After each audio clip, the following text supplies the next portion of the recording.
یہ سورہ مبارک کا نماز کا جزو لازم ہے، جزو لازم۔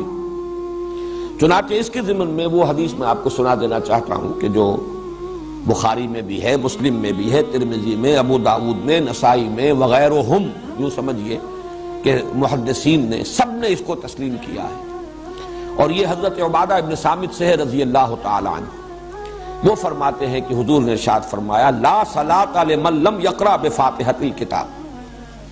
اس شخص کی کوئی نماز نہیں جو فاتحۃ الکتاب یعنی سورہ فاتحہ نہیں پڑھتا، اس کی کوئی نماز نہیں۔ اس کا یہ مفہوم تو متفق علیہ ہے کہ سورہ فاتحہ نماز کا جزو لازم ہے، البتہ اس کے بعد اختلاف ہے۔ آیا جماعت کی شکل میں جب نماز ادا کی جائے تو امام کے ساتھ ہر مقتدی کا پڑھنا بھی واجب ہے یا نہیں؟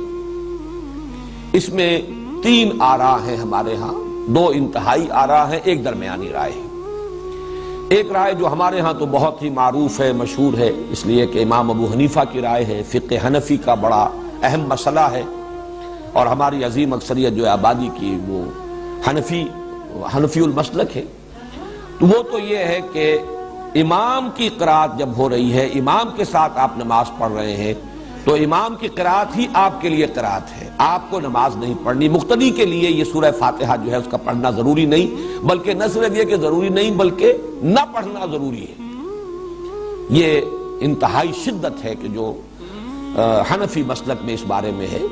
اور مثال وہ دیتے ہیں بڑی، یعنی ایک اعتبار سے تمثیل و تشبیہ کے پہلو سے بہت یعنی معقول تشبیہ ہے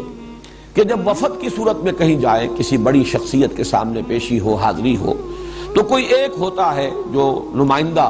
وہ گفتگو کرتا ہے، باقی سب لوگ موجود ہوتے ہیں، ان کی موجودگی گویا کہ ایک طرح کی شمولیت ہے، لیکن یہ کہ گفتگو جو ہے،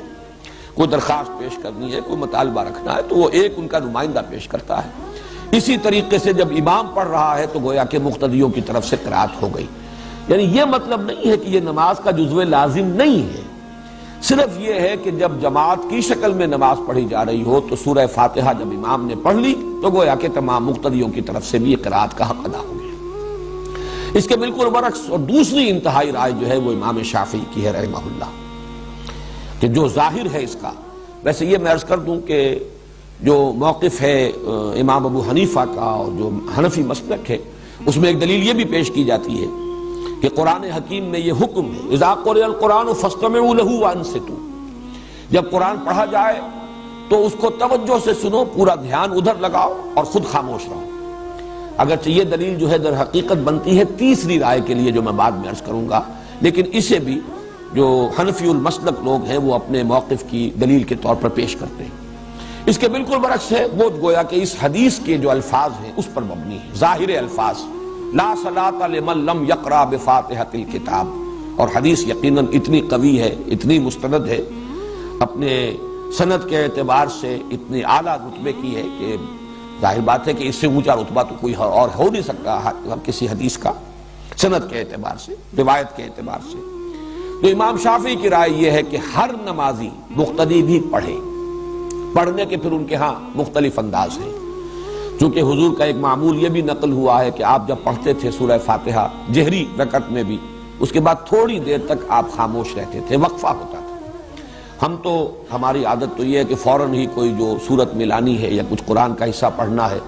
تو سورہ فاتحہ کے بعد اس کو متصل کر لیتے ہیں، لیکن حضور سے یہ ثابت ہے تھوڑا سا وقفہ، اور اس کے دوران گویا کہ مقتدی بھی جلدی سے دہرا لیں اور پڑھ لیں۔ ایک طریقہ تو یہ ہے، اور ایک یہ ہے، اور یہ بھی حضور کے معمول کے ساتھ مناسبت رکھنے والا ہے، کہ آپ نماز میں سورہ فاتحہ پڑھتے تھے تو ہر آیت پر رکتے تھے۔ یہ وقفہ جو ہے یہ گویا کہ کفایت کر جاتا ہے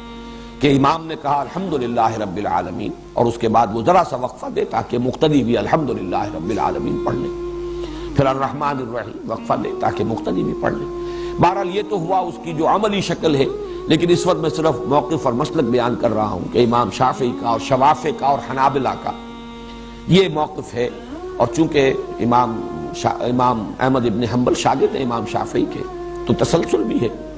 اس میں یہ ہے کہ ہر مقتدی کے لیے بھی سورہ فاتحہ کا پڑھنا لازم ہے۔ معتدل مسلک ہے امام مالک کا رحمہ اللہ، امام دار الہجرہ، کیونکہ وہ امام مدینہ ہے، اس اعتبار سے ان کی بات بہت سے پہلوؤں سے بہت وقی بھی ہے۔ حدیث کا بھی سب سے پہلا مجموعہ جو ہے موطا امام مالک، یہ گویا کہ اولین مجموعہ ہے جس کو کہ فقہی جو بھی ابواب ہیں ان کی شکل میں مرتب کیا گیا۔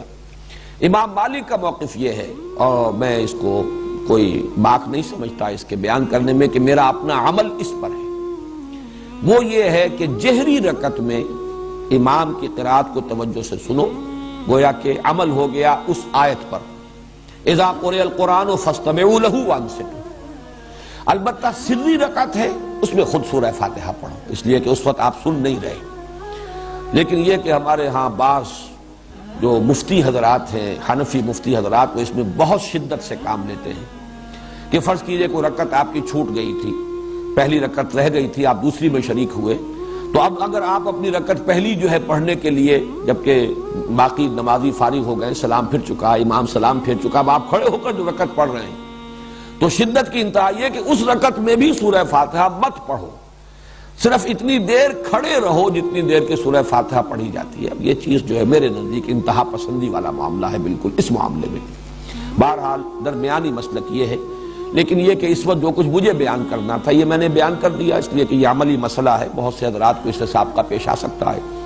لیکن یہ کہ اصل بات جو اس وقت جو میری بحث تھی وہ یہ کہ یہ نماز کا جزو لازم ہے۔